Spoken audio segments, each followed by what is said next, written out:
Another brand new episode of a brand new quarter, brand new season.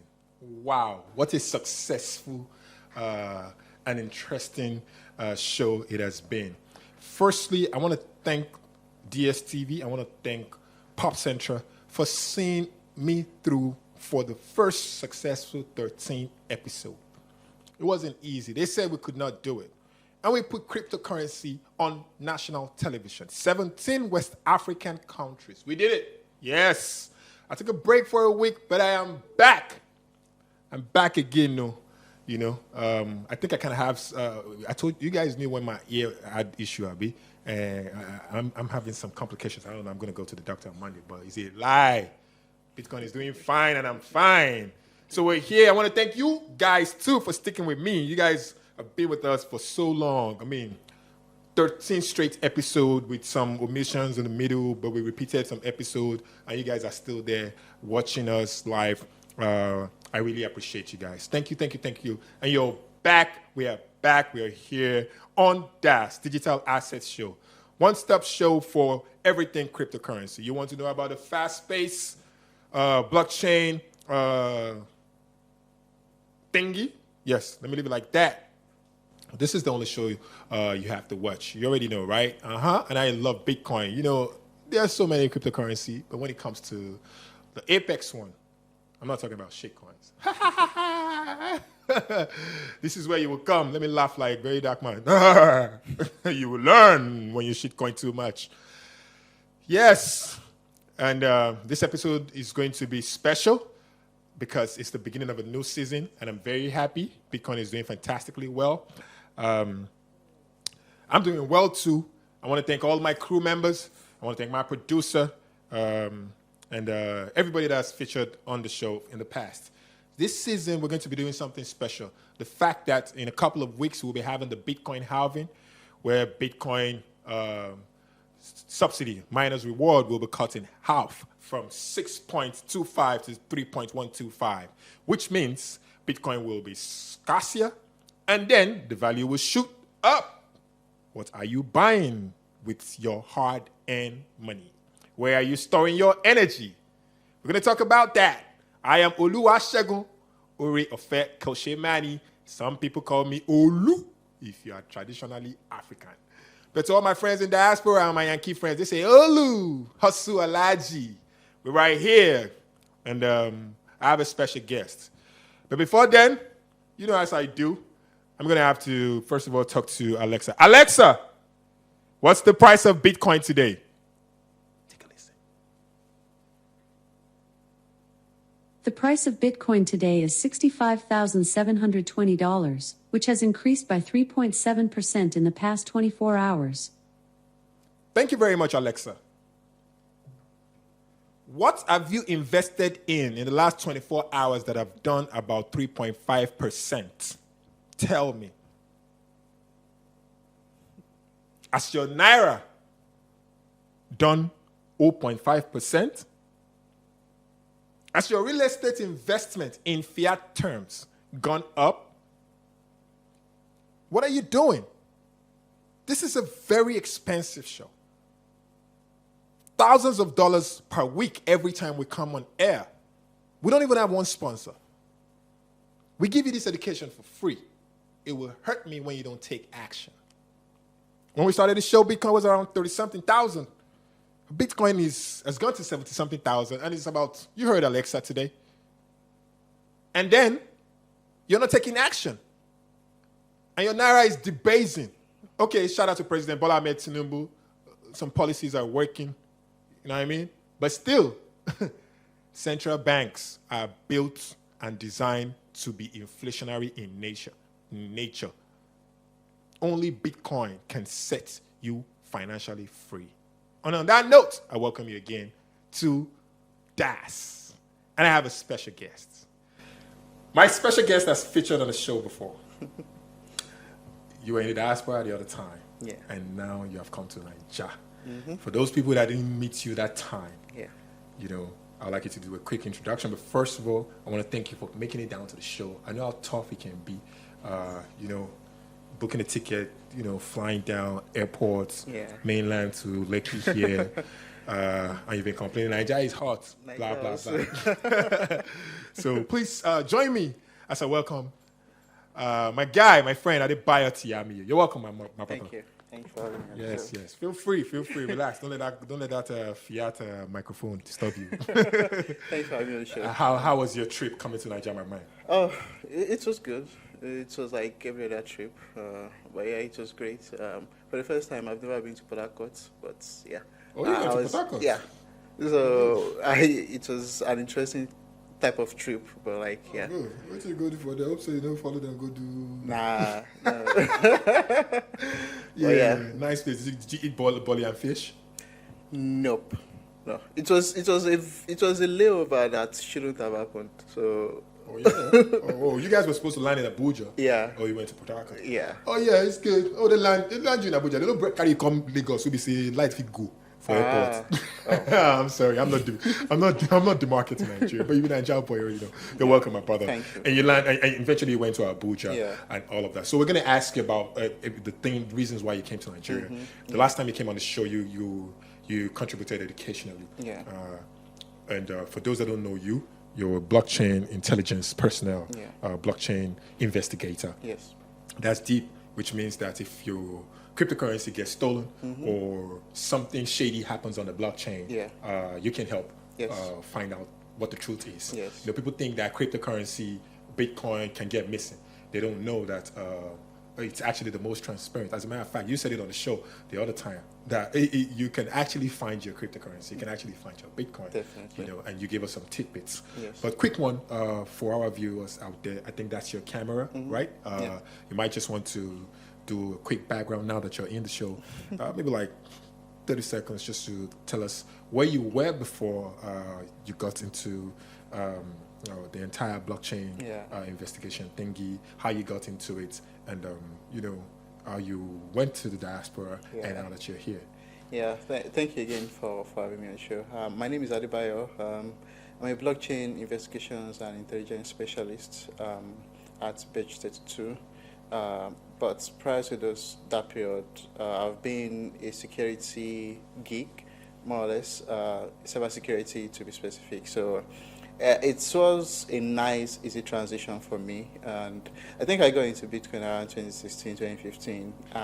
MMM was very interesting in Nigeria then, for the wrong reasons. And that was more or less like the opener for Nigerians when it comes to cryptocurrency. So I couldn't fathom how an asset, or as MMM put it then, how an asset would make double returns in the space of one day, and then just because you are investing without actually having an underlying asset that is backing it or investment portfolio. So it was a bit shady. So I decided to go into understanding what Bitcoin is. And then I discovered that they were actually saying something different entirely from what Bitcoin should be. And then I went into blockchain. From then on, it was kind of like, it was me finding a niche around security, compliance, and investigation. So, and that is how I got to where I am now. Wonderful.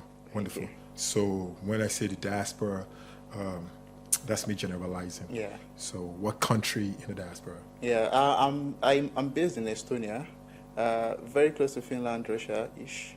Yeah. So there was a time, a couple of my friends and I, we wanted to, go get some license in Estonia because Estonia was it was one of those countries, Estonia, Lithuania, that created a fair background for, or a fair playground for crypto license. Yes. Tell me about that. And it's more like they've lost that value now? So they kind of like make things a little bit more stringent, because they discover some porous things that people were doing there. Majority of what they require for you to have a license to operate as a virtual asset service provider was very, very minimal. All you need is just a compliance officer in the country and also a board of director in the country. So those are the two major things, apart from the monetary aspect in terms of capital and whatnot. At the time. So it wasn't really that big. So you could have an individual who would be like a board of director for like multiple VASPs and the person probably does not even know what cryptocurrency is. So they do not really do checks then. So there was a sharp practice. Yeah, like people could easily buy license off the shelf. The same way you can buy a company off the shelf. You can just buy license off the shelf. So, and then so there were a lot of issues around Russian using that's route to kind of like launder funds from Russia to the West, and then they had to like easily tighten things up. But now they are still trying to figure out how to do it in terms of like with the new requirements in Europe now. So they are still finding how to do it and how to work around all of those things. But generally, I would say Lithuania, Estonia, and now there's going to be like one single approach to licensing cryptocurrency service providers in all of Europe. And so with that, regardless of you being in France or Germany or whatever country you are, as long as you are within the European Union, if you get licensed in one of those particular countries, you have right to operate in all of those other countries. So that's nice. But obviously there must have been some level of benefits because some kind of foreign direct investment must have poured into the country. Definitely, sure. So what's your take on the updated proposed VASP policies and guideline in Nigeria? I know you must have seen it. Yeah. The SEC put out a new one. They moved it from 30 million to 100 million. Yeah. It's crazy. So that's about, you need to have at least, is it 100 million or 150 million? Yeah, that's almost like 100% increase from the last. It's crazy. It's 150 million, right? It is, yeah. Yeah. So that's about $100,000. And PUC, or should I say working capital? Yeah. I wanted to say paid up capital. Working capital from 500 million naira to 1 billion. So that's almost $700,000. It depends on the exchange rates. Let's say about 650 something thousand dollars, because the exchange rate is doing fairly well now. Naira is bouncing back somehow, some way. So what's your take on that? I think we touched on this a bit last time when I said majority of startups singularly would not be able to afford that. Even just outright the figures that you need to present. And this is not your working capital. This is not like operational needs. It doesn't even, that one is your own cup of tea. But in terms of registration fee. Yes. So it does not even include all of this one. So I think my thought process, my thinking on that is like, it might look as if it's not fair, but in a way, it's sort of like what they did to banks when they had to merge banks together at one point in time, where like you see there were like, I think Nigeria had like 20, 30-ish number of banks, and then now we have probably 10, or I don't know, how many do we have now? No, maybe we had about more, maybe close to 100 at the time. And then everybody started merging. We have less than 50 now, and now they are recapitalizing the banks, just like they are recapitalizing the BDCs. Yeah. So I think that is kind of like the approach. Some banks can meet up. Maybe like only, okay, I understand why you said 10. Only 10 banks can really meet up. Yeah, with I think if you look at the tier ones, all of the tier ones should be able to. Yeah, they got the money. They can afford 40, 50 billion, 100 billion. So I think that is the approach they're trying to take. But again, I think we should also look beyond the monetary requirements. I think in terms of like what they're asking for when it comes to compliance and all of those things are things that at the long run would help the ecosystem generally. The issues around Binance or no Binance, we'll probably touch on that later on, and them actually arresting, head of investigations, those things are things that with this approach, they will be able to sort of like curb or mitigate them happening. Okay, hold your thoughts on that. Yeah. That's where we're going to go next. But, before we go there, this is what I would like to say. $150,000 or $100,000, 150 million naira for registration fee.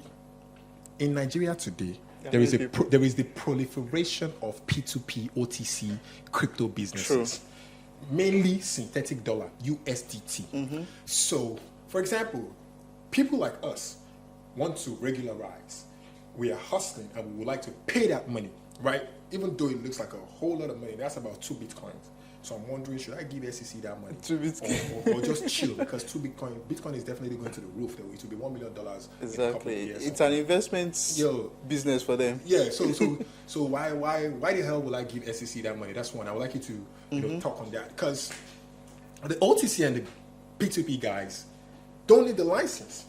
they can be in their houses, run a node, and do transactions, and you can't catch them. I mean, for example, you're only holding Binance. What about Bybit? Yeah. What about the new Jack Mallers entry, Strike? I mean, shout out to Jack Mallers. He's a Bitcoiner, so I fuck with him 100%. Yeah. You know what I mean? But still, foreign company coming into the space. What about many of them? There are many of them right there. I'll forgive my African brother, the CEO of No Ones. That's Ray. Ray, the former partner of the guy, Paxful guy. Yeah. Because he's my African brother. But still, you know what I mean? So I won't really talk much because now I'm African brother, even if you get blue passport. So Ray, I'll let that slide. But there's so many companies, there's so many foreign companies, blockchain.com, that are doing massive numbers in Nigeria that have been in before Binance. Many of them have ambassadors. Yes.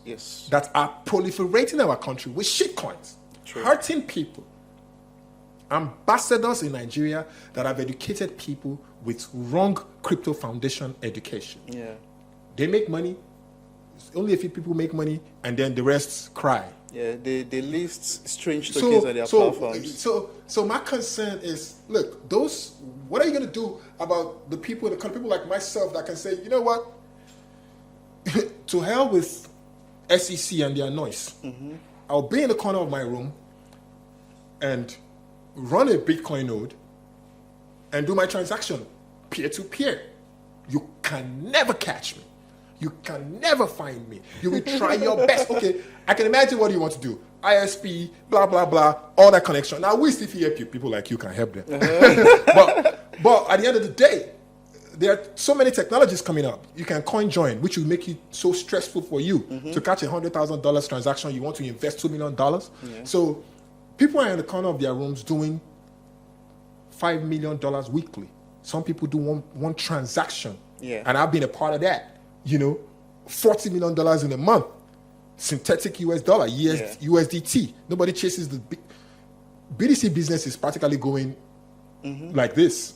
Shout out to Alhaji Aminu Gwadabe, the chairman. That's a big, homie to me over there. Yeah. But the truth is, what are you going to do to those people? So I am wondering why there is no fair play leg in for these people. I had suggested to one of the head of the Nigerian capital market. He's been on my show before, Dr. Timi Agama. Why don't we give licenses to the smaller players, and onboard everybody, so that we don't have the proliferation of foreign players, not just foreign players right now, of hidden players, and you will now have a blacker market. Like you had the problem you had with the BDC. You're gonna start having that same problem. The BDC guys are licensed, right, officially, but the guys on the streets, you can't catch them. They are doing it in the freaking fucking open. They are right there in Alade Market, Ikeja. They are in Abuja, Maitama, Sokoro. They are everywhere on the streets in Lagos State. You don't go and catch them. Don't let them go and bust their market. No, I'm not saying you should bust their market. Even the heads of the BDCs do not want these guys messing up their organization. True. So how are you going to stop that in the crypto space? So that's my concern. Is that not a concern to you? It is a concern. It is actually a very big one because, like as you said, there should be sort of like a level to how much you request from certain type of players, be it the foreign players and the local players. Because generally, if we are trying to do the buy Naira to save Naira kind of thing, this is not going to make it work because you are not even giving the local players or the startups the opportunity, a level playing field. A Coinbase will pay that like this. Exactly. A Bybit will play that. All the foreign guys will pay. They will pay that. They will bring their proxy companies. But what about this? How do you want to encourage startups? How would you encourage the new players, the young guys who can write codes, who have learned about blockchain? They will end up being hired by the foreign players, or they will end up going in the shadows and do stuff that will hurt your economy. You need 10% CGT, right? Capital gain on every disposed crypto. How you want to get your 10%? We would like to help you. I would like to pay. We're in the bull market, and I have not been giving no 10%. I've been making money. Come catch me. You can't catch me. But the truth is, we truly want Nigeria to be healthy when it comes to revenue generation. Yes. And we would like to support the Bola Ahmed Tinubu administration to generate as much revenue. Yeah. So, let me use the word disenfranchisement is what is, if that is applicable to this, is what is to this matter. It's what is going to happen to majority of the players. Yeah. Maybe they think that to strengthen the space, people should go and merge.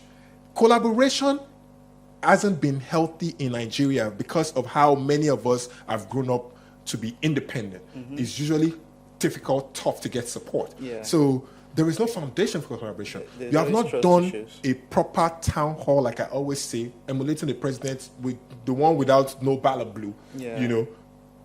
meeting with the true foundational guys. Maybe you have a few people that lobby you in Abuja. That was what I was going into. So, come on. There should have been a sort of like, let's hear you speak. We have this proposal as... They once will you claim guys- that they have been letting people speak, but the real players are not the ones speaking. Yeah, Maybe I like don't 10, know. 15 people. Yeah, I There don't are know. thousands of people. I know too many P2P guys. If I want to convert $1 billion to cash, I will not. CBN, reach out. SEC, reach out and let's tell you the truth. Go ahead, my brother. So yeah, I think that's that town hall sort of like meeting, so like exchanging ideas and how this place, because they actually cannot do it on their own. That's the purest truth of it all. Because like from their own, they are only regulating something, and then for them to regulate that thing, they need people who are actually embedded in that thing itself, like the developers, the users, all of those things. They need to actually be in that space together, and they understand like, oh, because even when it comes to crypto investigations generally, like sometimes a law enforcement will come up with like a certain type of analysis claiming this is the wallet address we've traced to, and then like it doesn't work that way, because like, yes, I can see your traces, but your trace does not meet, like it lacks the logical and translation that it should, and that is because you're only playing as an outsider. You're not actually interacting with the people that are actually doing all of those things. So the same way with this or SEC and their guideline and their payment requirements, like they need to sit with people more. And I think it's something that can still be done, even though it is 150 million now. I believe it's still an ongoing conversation. At least it came from 100 million or what? 30 million. 30 million. So it's at 150. It could at the same time go back to something lower than 150. So I think the conversation should obviously continue. We shouldn't give up, because if we say let them do what they want to do, it should be, I won't say our own loss, but at the same time, like it should be like, yeah, they've made it a law, and with all requirements of laws, you have to follow it. So even if you are the right one, because the law is the wrong thing, so if they put in a wrong law, it's going to hurt a lot of people. So we should try and keep the conversations going. And I think that was one of the reasons why I came home to have some of those conversations. But yeah, definitely, we shouldn't give up. We shouldn't give up. We Also, shouldn't. yes, we're going to come back. We're going on a break now. My producer just signaled me. And when we come back, we'll go into the into of why our blockchain investigation specialist came to Nigeria. You guys want to hear about the pepper soup matter where they go on? The Binance matter where they go on? Do not go nowhere. When we come back, we go open the nyash of everything. Breeze don't blow. We don't see the of the file. I remain Olu. Let's go make some money. When we come back, Digital Asset Show is going to educate you even more. Sit back. Don't go nowhere.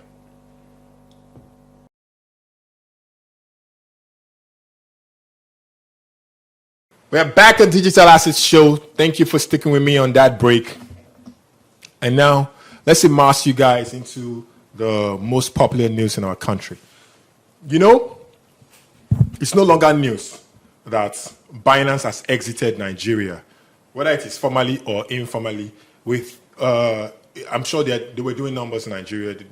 They obviously couldn't have been happy leaving abruptly, but for their own sanity. They still have $4.3 billion fine to pay in the US. And CZ, somebody who has done so much for crypto, that's a man I like and I admire. But, I have a problem with CZ because he unfollowed me. How can you follow me and unfollow me?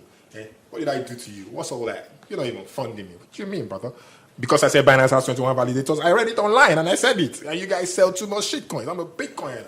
I'll be Bitcoin Max here. So you better find a way to follow me back. Oh, but, hopefully it comes out of all this problem. I don't wish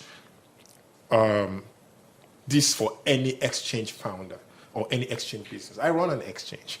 This is bought me cash. It's not easy for us, right? But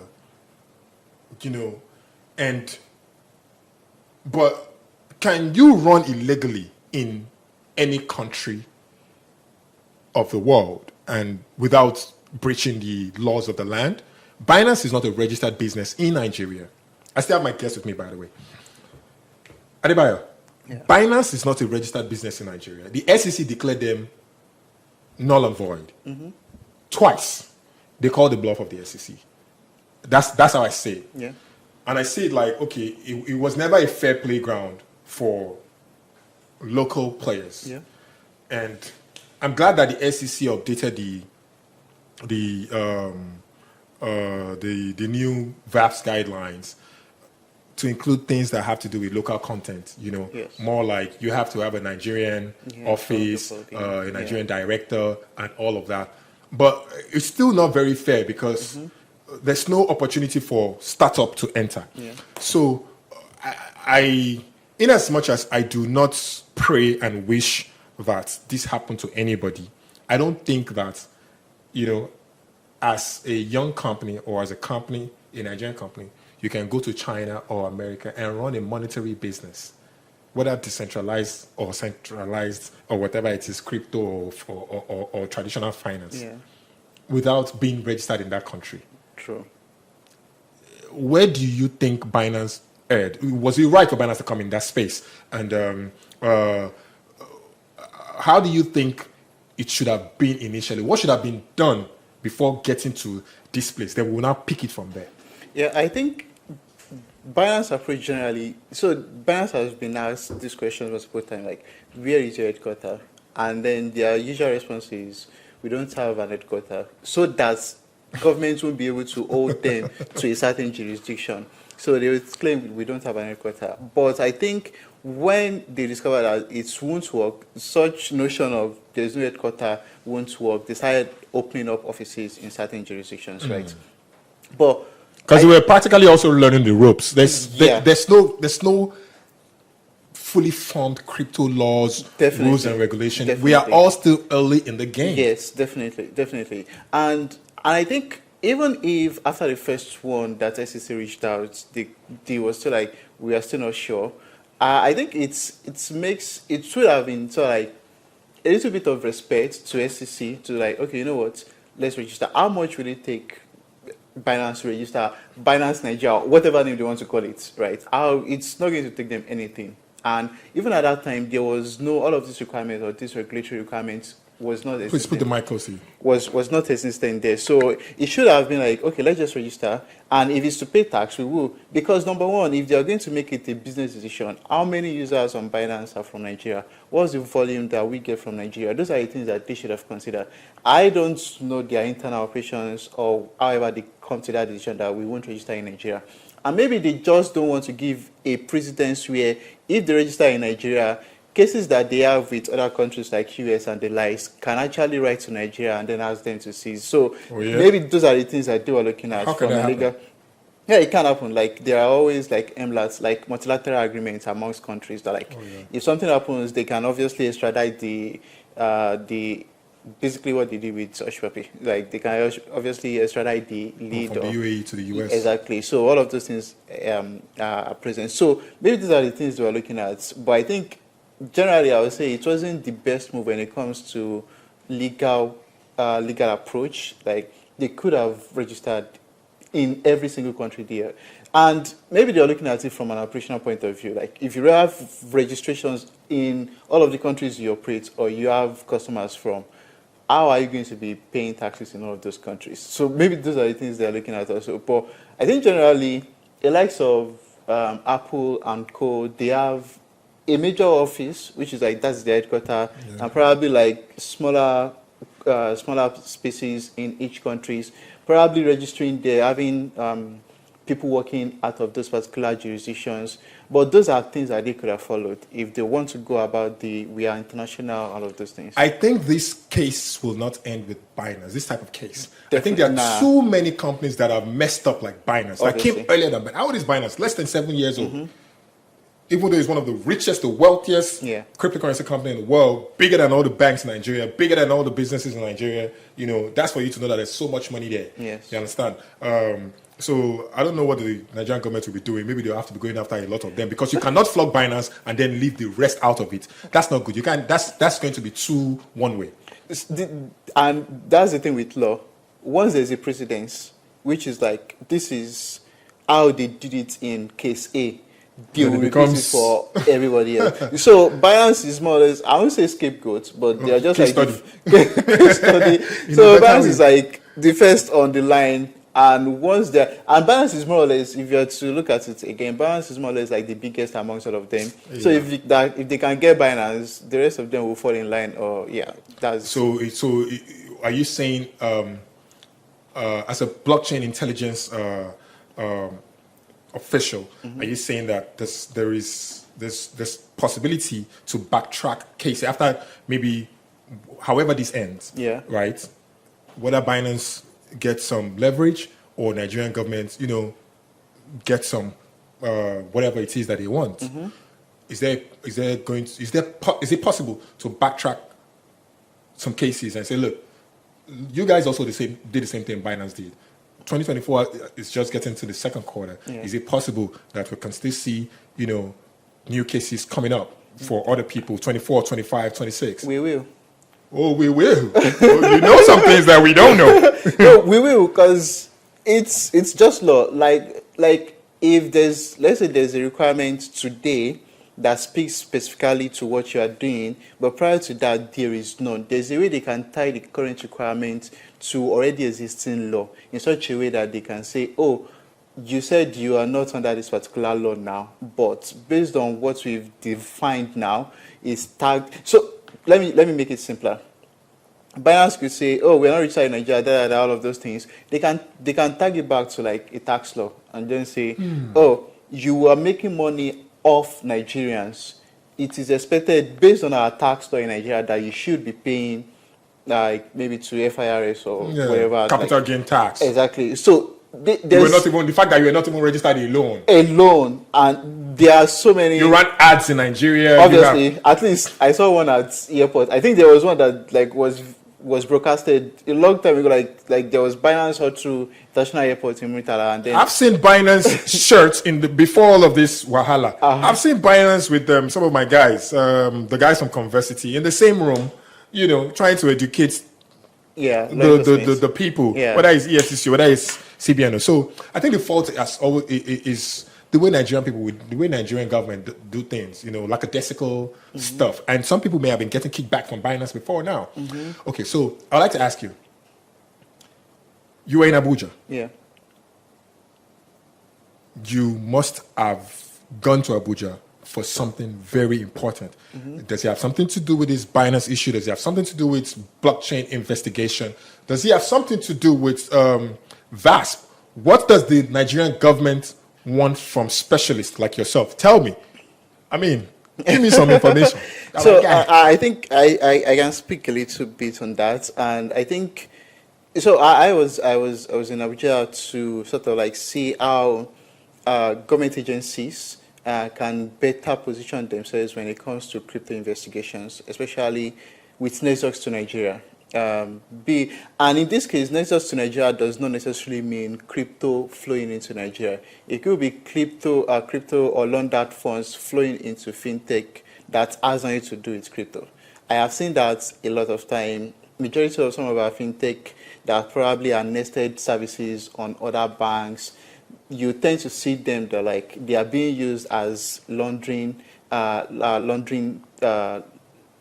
decoy. Yeah, to kind of like launder funds that are being gotten from crypto into possibly like a Nigerian fintech that is having USD, all of those things, and then on that particular platform convert it to USD and then pays that into maybe like a Ubi Mugun, they do that a lot. I mean, I know 1, 2, 3, 4, 5 companies that you can convert Bitcoin to cash right now. So you understand? So come on, and it is banks that are facilitating it.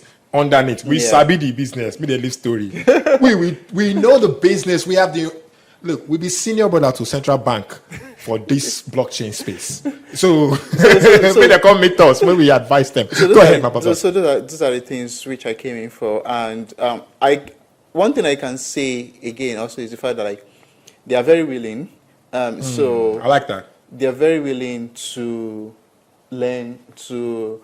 And when I got there were so many questions. They're like, "Oh, okay, you guys are okay." I was impressed. Like, okay, you guys are. Oh, what were you impressed about? Their willingness to learn, or the type of their questions. Yeah, the type was of it questions. Investigative question or question from an informed angle, or question of a novice that wants to truly know, or should I say, were there questions that would eventually help Nigeria as a country and help the crypto space? So they were informed questions from someone who had been doing some things in the crypto investigative space, but not on an advanced level, but looking out for how can we advance ourselves in terms of skill sets and experience, basically. And there are things that definitely will help. Because it puts them at the forefront of not just solving cases by themselves, but also to a certain extent being able to gather or create intelligence that will prevent some crimes from happening on the blockchain within the Nigerian crypto space. So I expect it to be a big deal in the coming months or weeks. So those are the sort of questions I was getting. What organization are you talking about? One of the law enforcement. One of the law enforcement agencies. We have too many law enforcement agencies. So let's start from the hierarchy. National Security Advisor Office itself is more like a security enforcement office, or what I won't call it an agency. Yeah. And trickle down, we have the police, EFCC, military, and all that. Yeah. So it falls into that category. It's one of them. It's all right. It's all right.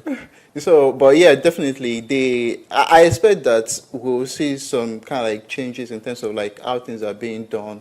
And obviously, I think it's going to funnel into the whole regulatory requirements or regulatory space, because they can give an informed response to SEC, to CBN on like, okay, you know what, this is what we are seeing, this is how it works from an investigative point of view. This is what you should do.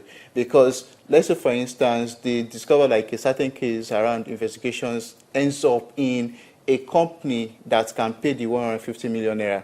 And I'm like, okay, you know what, the money is not actually the issue, but the issue is we can't reach out to the person that has paid the money to ask for KYC, because they are not responding, because they are saying they are international companies, so they don't have anything to do with Nigeria. But they could come in from the point of like, you know what, our local players within the country, if we send them mail today, in the next 2 minutes, 3 minutes, they reply. So let us give them chance to sort of like grow and then expand the space. So they can give some of those informed responses to SEC and CBN in such a way that the regulatory requirements and regulatory guidance can suit the local players more.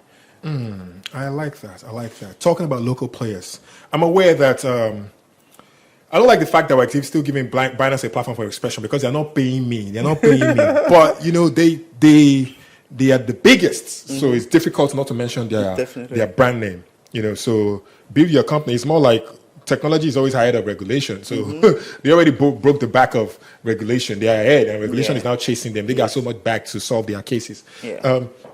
Talking about local players, one of the biggest local players, not just one, 2, 3, but most recently, a friend of mine has about $500,000 of his money being held on Binance. Yeah. And not just him.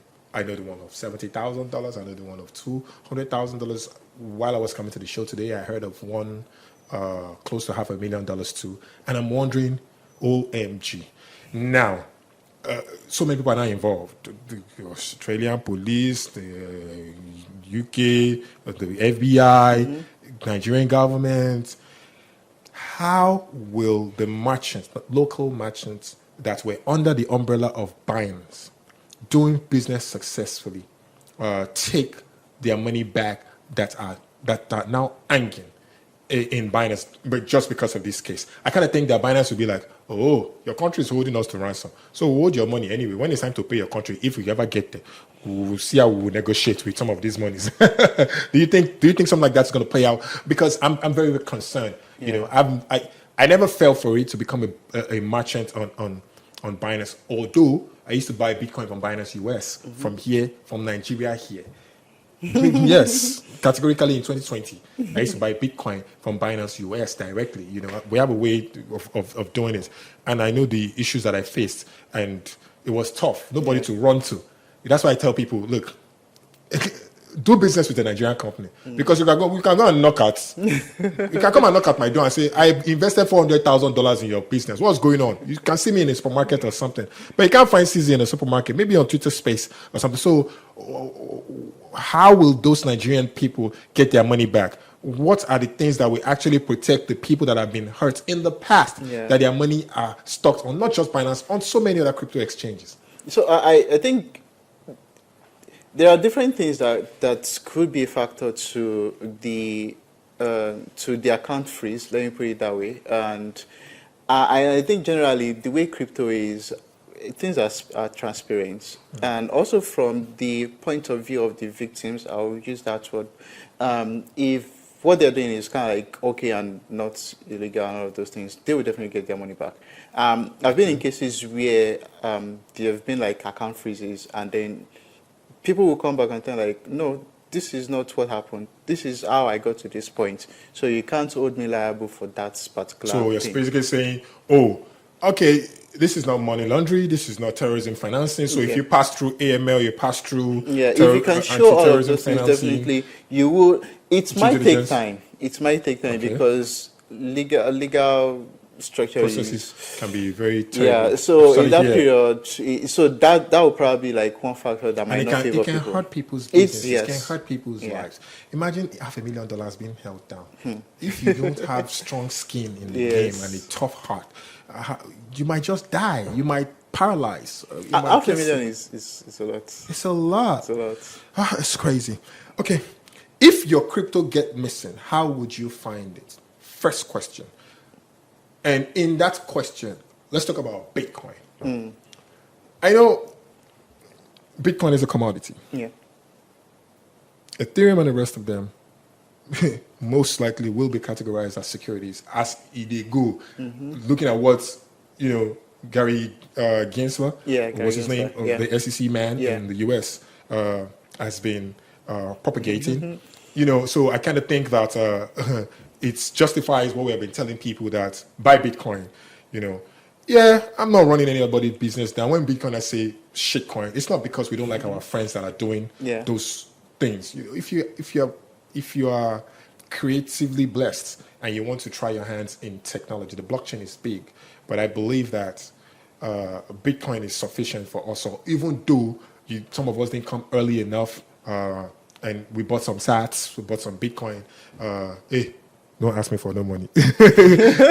I kind of think that the fact that companies ICO'd, that's initial coin offering, in case you don't know, which means that they have venture capitalists behind them. They set up a board, they have a marketing budget, they have rules and regulation, they have shareholders and structure, and shareholder structure, etc., that Bitcoin doesn't have. Put Bitcoin here and put many of them here. But people think, how do I make money fast? This is how we make money fast. When your crypto get missing, I believe that in the entire altcoin space, it should be easier to find because these are centralized businesses.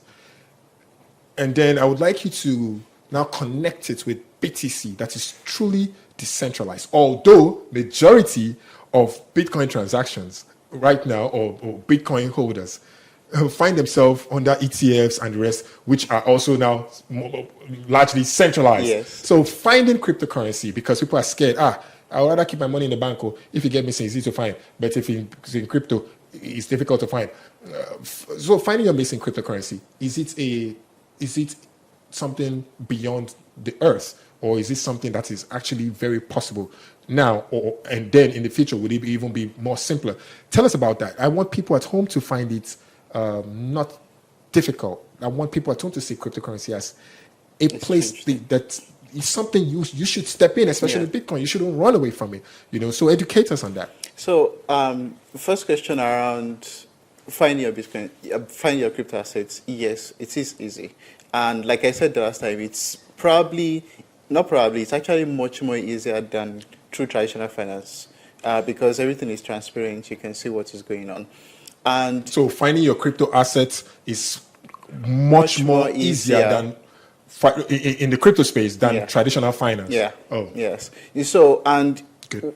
Since that is kind of like clear out there, the other thing which you mentioned around like, some of these crypto assets are centralized, so it should be easier for the creators to sort of like freeze. Many of their smart contracts are not written with those particular functions in place. The ones that are written with those functions in place is usually USDT and USDC. So a USDT and USDC, Circle and Theta can actually freeze some wallet addresses that have USDT in them, or basically any of their products, Theta products in them. They can easily freeze those ones, and then law enforcement can now sort of like arrange how the victims can claim the funds back. They can do reassurance. What about all these other altcoins proliferating everywhere? Nah, nobody can.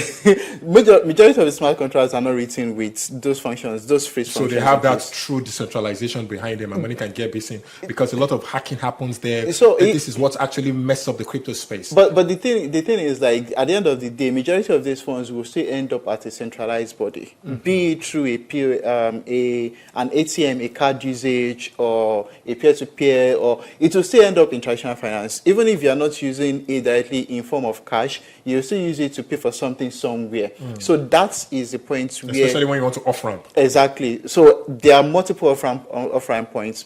ATM, pay for goods, all of those things there exist. So those are the ways that, like, okay, we can actually link something that has happened in the anonymous world of cryptocurrency to a real world entity. So those things occur, and they are fairly easy. So I think generally it's going to get better in terms of like how people investigate, how investigations are done. Even people can actually go online and then look for tools to just trace Bitcoin or trace crypto assets, how it has moved, and then they will see it in form of graphical view. But many of these tools have much usage or much functionalities than the other ones. So, but it also comes with experience. You can't just like trace and then, this is where my funds ended up. No. Okay, I have 3 questions to rush on. We'll do that in 2 minutes. All right. So firstly, so people are listening to you and say, maybe it's the people that didn't hear you in the beginning, or people that heard you and want to even know more. Yeah.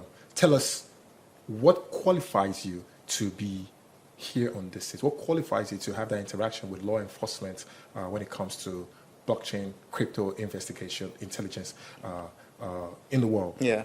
So first things first is my experience in terms of like understanding and knowing how Bitcoin works, how cryptocurrency works generally, and also my work experience so far in terms of like working with majority of all of the companies. You can check down. I mean, you can give us some lists, maybe your certifications, maybe certifications, definitely certifications. What are those certifications for those people that admire you at home? I want to be like you. So I am certified in the major 2 cryptocurrency investigative tools out there, which is Chainalysis. I am a certified Ethereum investigations. I am a certified advanced certified cryptocurrency investigator. I'm also certified as a TRM certified investigator. So I have all of those ones. So outside of those ones, in terms of like understanding Bitcoin and blockchain generally, I have all of those ones also. I'm also a lead cybersecurity manager. So I combine understanding how Web2 works and how you can actually trace on Web2 without even worrying about your crypto assets, to be able to identify whoever has stolen your cryptocurrency or whatever has happened. Because Web3 is just a separate space on its own. But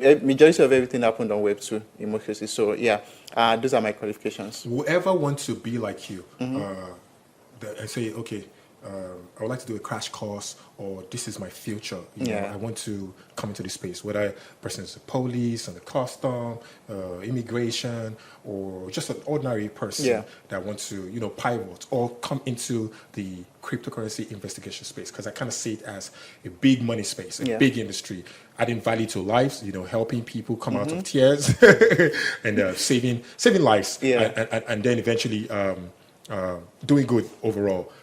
What are the few steps that you can just share? So number one thing, don't be scared and don't look at the fact that like, I don't have A, B, C, and D, or that is not my foundation. Those are not my background. Don't look at all of those things. Crypto has made itself accessible to everybody. So regardless of wherever you're coming from, whatever you've been doing in the past, as long as you have that curiosity. And one thing I want to point out is like, don't be afraid of going down the rabbit hole. And that is the issue. Be curious enough to want to know how DeFi platform works. The way Uniswap works is different from the way SushiSwap works. It's different from the way all of these DeFi platforms work.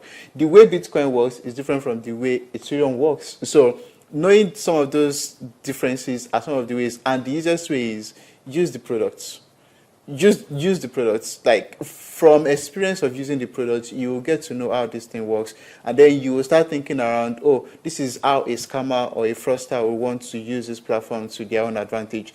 Case in point, Tornado Cash. If you don't know how Tornado Cash works, you can't know how you trace through Tornado Cash. Tornado Cash is a mixer, just like CoinJoin that you mentioned. So if you don't know how that works, you won't know. I mean, I don't like all this shit CoinJoin. So you won't know how to trace through it. So generally, be curious. Don't be afraid of going down the rabbit hole. Reach out to me on LinkedIn if you want to. I have a set of people that I mentor, and I'm proud of them. I'm actually proud of them. So yeah, I have a set of people I mentor, so I can obviously give in one or two tips here and there. Beautiful. So one last one. I would like you to look into your camera and give an open sentence to Nigerian people, policymakers, lawmakers, Nigerian government, corporate organizations, individuals. Your thoughts about Bitcoin and what it can do for them, what it can do for the nation, and is this a space they should touch or not touch at all? You have just 30 seconds to do so, max. All right, so Bitcoin is not scam. Bitcoin is not fraud. Bitcoin is not above your head. Bitcoin is something you can learn. Bitcoin is something you can build on. Bitcoin is something you can work with. Bitcoin is something you can use as to kind of build your financial prowess.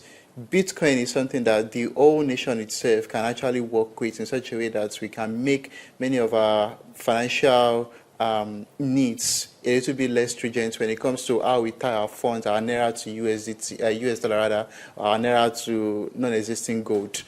So Bitcoin can do all of those things for us. So it shouldn't be seen as a foreign thing or a foreign tool or a foreign program. It's something that we should invest in. We should learn. We should learn more about. We should, please. If you have not done anything on Bitcoin, just read about what it is. Even if it's a story, just read about what it is. That alone should be like your open course, more or less. Thank you very much, Adebayo Tiamiyu, blockchain intelligence specialist, blockchain investigator, for coming on the show. You. And on that note, it's a wrap. I want to thank you all for sticking with us. Thank you again, Pop Central, the beginning of a new season. Bitcoin is freedom money. If you have not tasted financial freedom before, this is what financial freedom truly looks like. This logo. Fiat debases your value, your financial worth every second. So you want to sit back and go and think about it. Where would I want to be in the next 5-10 years financially? If you're a young person, even if you're older, 40, 50, 60, you want to ensure that your money stand the test of time. Go read about Bitcoin and come back and watch the show next week. I love you. Oluwasegun will be right back. Same time, same station next week. Odabo.